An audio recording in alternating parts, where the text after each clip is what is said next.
Welcome to Energy Talks, the podcast for energy nerds and inquisitive folks who enjoy interesting conversation. I'm journalist Markham Hislop. I've argued for some time that OPEC's oil demand modeling, which shows oil consumption slowing in the global north by 2050, but increasing dramatically in the global south, is wrong because China is rapidly helping emerging economies electrify, especially their transportation sectors. North America is especially blind to this problem. When former US President Joe Biden imposed 100% tariffs on Chinese EVs a year ago, followed by Canada in September, China yawned. Its EV makers were already busy growing exports to places like Brazil and Thailand, building EV assembly plants, and adhering to the Chinese government's strategy to localize EV manufacturing. Today, I'll be talking about EVs and the Global South with Siyi Mi, a senior associate at BloombergNEF, specializing in electric vehicle markets and clean transport technologies. So welcome to Energy Talk, Siyi. So Siyi, I've kind of laid out this argument about the Global South and China essentially, moving into the Global South in a very aggressive way with EV exports and with investments in local assembly plants and manufacturing plants, and that affecting the expectations around global oil demand. Is my take on China and the Global South, do you think that's accurate? I think it's definitely kind of heading the direction where we're seeing. So China has this unprecedented kind of EV growth in terms of both its sales and then on, as well as on kind of in terms of building out the production and this vehicle supply chain. But also that in the over the past few years, we see that this overseas expansion of Chinese companies and EV suppliers, they're definitely pushing over the kind of some of the EV adoption in those emerging markets, the global south as well, particularly like Southeast Asia, Latin America. And what about areas where China is not as active? And I'm thinking India primarily here, which is Mhm. developing its own EV industry. But then there are smaller countries, like Vietnam, with Yeah. VinFast has emerged as with its own EV manufacturing industry. Taken all together, the global south really seems to be accelerating its pace of electrification. Yeah, absolutely. So there's definitely kind of different patterns in the global side. It's not kind of a really holistic kind of a market. We do see some countries like Thailand, Indonesia, they already have more established kind of auto supply chain. Governments are more supportive and more open to Chinese investment. They're attracting kind of a more Chinese EV makers, but also kind of a better suppliers. Whereas like as you mentioned, like India, Vietnam, I think they're still open, but again, it's like Vietnam, it's like a relatively smaller market in EVs compared to other kind of South Asian market. Also, like this idea of global champion is like something that probably kind of pose more competition to Chinese brands. So the local government still preferred or more kind of a favor or in terms of promoting their local brands. So that can add to another layer in terms of the entry barrier for those Chinese EV brands. We've heard in the last 3 weeks, there have been some big developments in EV battery charging. Mhm. BYD was out a couple of weeks ago. It had its 1 megawatt charging architecture that it Mhm. trumpeted, 400 kilometers of range in 5 minutes. And then last weekend at the Shanghai Auto Show, we saw CATL come out and say it has the next generation of its major battery, and it'll get 523 kilometers in 5 minutes. And those all by themselves, those are game changers. Mhm. I've said on social media, we should all have a moment of silence for the internal combustion engine because, it's pretty much it's toast after that. But the thing I really want to get at here is the pace of innovation in China is not slacking because Mhm. this is not the end of innovation for electric vehicle batteries or charging by any means. And that would only seem like the costs are coming down, the value is going up, the performance is going up. That's got to mean big things for EV adoption in the global south. Yeah.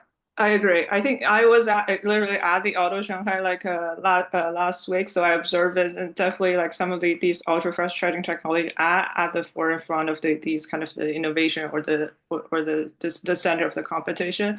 But I agree. I think it's like the thing about the Chinese EV market is that we see that. For example, last year, like EVs already accounted for 50% of auto, so it's very remarkable. But again, it's like it's still growing, and although the rate of the growth is slowing down a bit, but again, it's like these markets are facing into like already moved from like the early stage of adoption to those mass market adoption stages, meaning that it has to be raised or like face some of the consumer concerns from the mass majority, like charging is definitely one of them. So like sure, like still there's limited concerns over limited driving ranges, over kind of reuse values, over the batteries, uh, depredation. So those sort of things. So I think that's like still hanging over even in the more mature EV markets like China. So that's why like not only like Chinese brand, but also like joint ventures or international brands. We see Volkswagen, Audi, sort of Audi brands like Mercedes, BMW. They also keep launching new EV technologies in order to really to catch up, or in order to stay in the EV competition. So, and as we see these kind of EV markets where like Chinese EV brand bring these models or technology to global sales, so it's definitely gonna I won't say revolutionize, but definitely gonna bring up the EV adoption speed in those markets. I want to talk for a moment because CE, we've got our audience here for at Energy Talks has really exploded over Mhm. the last 3 or 4 months. We've got a lot of new viewers, and we do a lot of work in clean energy technology adoption. In fact, Mhm. your boss, Colin McCarricker, Yeah. is we've had some good conversations with Colin about the theory around adoption change. And when it comes to this, there's an old piece of theory that Mhm. was created by Everett Rogers out of the US in the early 60s. And we've all seen it. It's the adoption curve, the bell curve, where you've Yeah. got innovators, early adopters, early majority adopters, late majority adopters, and Yeah. then laggards at the end. And in just about and every technology that you can name, technologies go up that curve. They Yeah. don't start at the top, they start at the bottom and they work their way up and around those curves. And so it's, in China, where you've already got 50% EV sales every year. I think it was supposed to be 65 or 65% this year is the forecast. You're well Mhm. past, you're into late majority adopter territory. That's great. In Canada, we're only around 20%. So we're still in the early majority, and the technology has to change enough in order, it has to come down in price, it has to go up in value, the risk has to be perceived as lower, the price has, all of those things. And but once the technology is that far up that curve, it's a done deal. I mean, it Mhm. will eventually triumph in the markets where it's competing against the technology like combustion engines. And that's what I hear you talking about is the despair. I mean, there are, what, 150 or 75 economies in the global south, and they're all different parts or different places on that curve. Is that fair to say? Mhm. Yeah, exactly. So I think most of the countries in global south are still also like at the early adopter curve, like it's that stage. So meaning that consumer, they're still like more like I like risk takers that are buying for those new technologies, and then they don't mind paying the extra premiums, and then for the experience of those electric driving. But as you mentioned, it's definitely like the EV technology has to be price competitive, has to kind of bring enough range and then charging speed in order to convince the mass majority to kind of make the switch from ICE to electric vehicles. So I think it's like moving that to that next stage is quite important. And what we see is that some of the Chinese manufacturers are going into that direction. So I think that's why it's quite important for the global sales. Right. And there are companies like BYD, which is now the world's largest EV manufacturer, who make a like a $9,000 EV. It's the Dolphin, if I remember correctly, about Yeah. $9,000. And there are the somebody, I think I actually read it on Bloomberg on your platform, where the legacy auto manufacturers entered the market with expensive EVs aimed at the premium part of the Yeah. market, so the higher end, whereas China has always focused on the lower to medium, the mid-range of the market. And so as they got better and better, they were able to keep the price down, thinking ahead to the days when there would need to be mass adoption and they would be electrifying the entire national auto fleet. And Mhm. that just seems to be paying off, in a big way in China. Yeah, so I would say like in China, it's like a lot of the domestic brands like start with the more of the entry level or the kind of the affordable kind of segment, whereas like the more of the luxury or premium brands, kind of that segment traditionally has been dominated by like the international kind of automakers, like namely like Audi, Mercedes, BMW. But I do think that's kind of the dynamic change has changed in the EV competition. So the BYD, even though starting as more of the affordable segment, but they're also moving up market with the new launch of like Yangwang uh, similarly, we see also like a lot of the EV startups like NIO, they already started at the premium segment, so they're moving down market to expand their addressable market. Whereas I said, I think it's like a lot of the international brands are definitely facing competition. So, for example, like Audi, they just like relaunch like launch as like a separate China brand, like the AUDI, not like the four ring ones. So specifically going to launch like China specific products in order to better compete in the or like to strengthen their position in the premium luxury segments. Now, we've been talking about a lot of the positive developments for EV adoption, but there are Mhm. still plenty of obstacles and that need Absolutely. to be overcome. Infrastructure and policy changes, even in China, when you get outside Yeah. of the bigger cities. And can you tell us about some of those? Yeah, absolutely. I think like definitely it's not like really the holistic pictures. Like we see like as you mentioned, like big cities, they have high V adoptions or like streets are really quiet because everyone's driving on electric. But again, it's like in smaller cities, those concerns or those barriers still persist, like access to chargers, like public charging facility, but also like home chargers, as well as like there's still concern over like EVs being kind of quite expensive compared to like traditional ICE vehicles. So all of that, we think there's different technology gonna really kind of help resolve some of these barriers. For example, the Riso plug-in hybrid. So that's actually command or sort of help consumers ease their concerns over range over charging, but also like they like BYD companies like BYD, they can really to bring down the price of the plug-in hybrid, make it almost like kind of cost competitive with combustion engine vehicles, and that sort of help kind of bring the EV consumers in those rural or less affluent areas up to speed.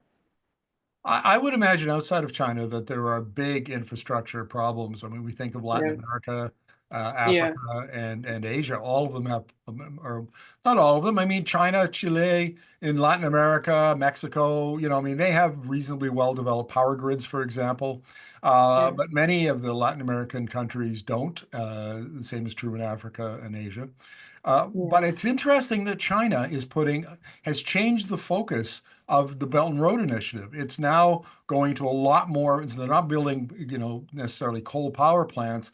They're bringing solar panels and wind mhm, turbines and mini grids and all sorts of other that will, rapidly spread the availability of fairly cheap electricity even out into yeah. the countryside.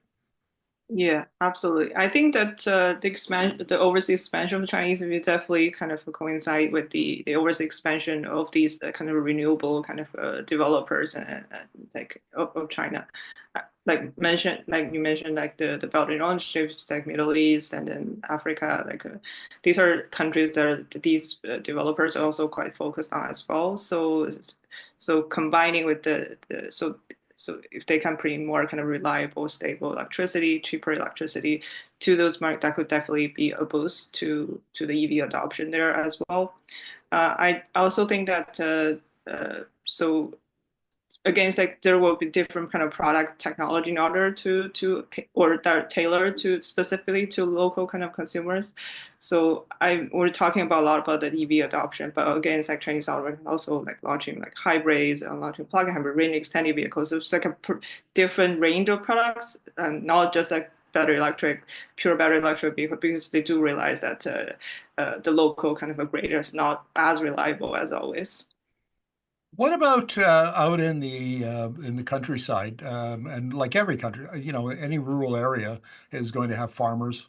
It's going to Yeah, have, I don't know, in Canada here and in North America, we have ranchers. They're growing yeah, big beef operations, and they don't need, high-tech smart cars. They need trucks. They need something, yeah, vehicles to haul stuff with, and yeah. and that segment, I guess we call it the medium duty and heavy duty segments of the EV market is just really getting its feet under it in China, isn't it? And starting some rapid growth. Yeah, yeah, we do like that's usually like a segment that's very slow or kind of to electrify, but again, it's like we do see some kind of a momentum happening in China. Part of it is like again, it's like there's kind of a government incentive policies driving the adoption of electric vehicle in those segments, but also the economics of like the battery electric vehicle is kind of becoming better and making more compatible with or like diesel kind of a powered kind of medium and heavy duty vehicles. But again, it's that given the limitation like of those battery electric vehicles is mostly still concentrating like short haul or like medium duty rather than those long haul heavy duty because that they have to carry like just like large battery pack in order to deliver that range. Like in some of the specific, like some more of a construction area support, we do see that becoming the adoption of like electric, medium, heavy duty vehicle coupled with the rise of battery swapping technology there. So they can swap the battery, potentially reduce the refueling time for those truck drivers. Yeah, I always thought that that would be a game changer in the heavy duty truck Mhm. because if you change the turnaround time from say hours to 10 minutes, 15 minutes to swap out the batteries. I know that on the commercial side, NIO's got almost what 3 or 4,000 swapping stations now Yeah, in China, and you drive in, and the computer or the robot basically determines what kind of car you have and what battery and so on, and then in 3 or 4 minutes swaps out your battery for you. So, yeah, assuming you have to scale that up for like a semi truck, a hauler, maybe it takes 10, 15 minutes. But so, the driver goes in, gets a cup of coffee, goes to the bathroom, comes out, and the robot has swapped out his battery. That sounds like a perfect system to me. yeah. I agree. I think like this will definitely can probably see a bit more kind of activities in the battery swapping, but still it's still mostly a kind of a China story. Maybe like in South or the global South there are like some battery swapping for two, three-wheelers, but again for the commercial vehicle and passenger vehicle, that's still a China story. So for as you mentioned, like for the kind of commercial kind of vehicle drivers, like these quick turnovers because that's like they drive it for a living. They're not really, or this like an economic tool rather than for that their kind of personal uses or pleasure. So like these like fast refilling time is definitely very important to them. Like even like last weekend over the Shanghai Auto Show, we see that CATL kind of launched this kind of a chocolate battery swapping technologies. They're bringing more kind of auto partners in, so potentially that could also increase the adoption of a battery swapping in both the passenger and commercial segments.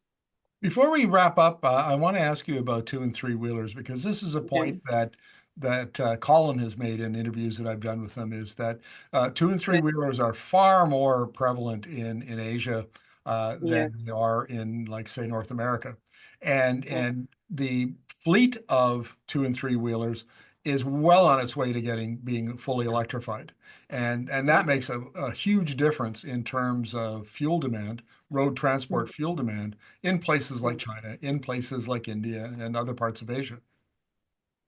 Yeah, I agree. I think it's like in across Asia, like two, three-wheelers are very important means of transport. They're for personal uses, but also like some that use it for like food delivery, last mile like driver. So it's a kind of a commercial use as well. Whereas in more of like States or Europe, it's like mostly for recreational purposes. Like people only drive like these really large motorcycles. Whereas here, like people in Asia, like this is a range of like a or moped, scooter. Their smaller size vehicle is definitely more popular. So and uh, because of currently like those electric kind of two-wheeler are still more expensive than internal combustion vehicle and vehicles, and we do see that in those big segments like motorcycle, it's really hard to electrify given the cost premium of the electric model. But like in smaller size vehicles like moped, scooter, they're relatively easier to electrify, and they can also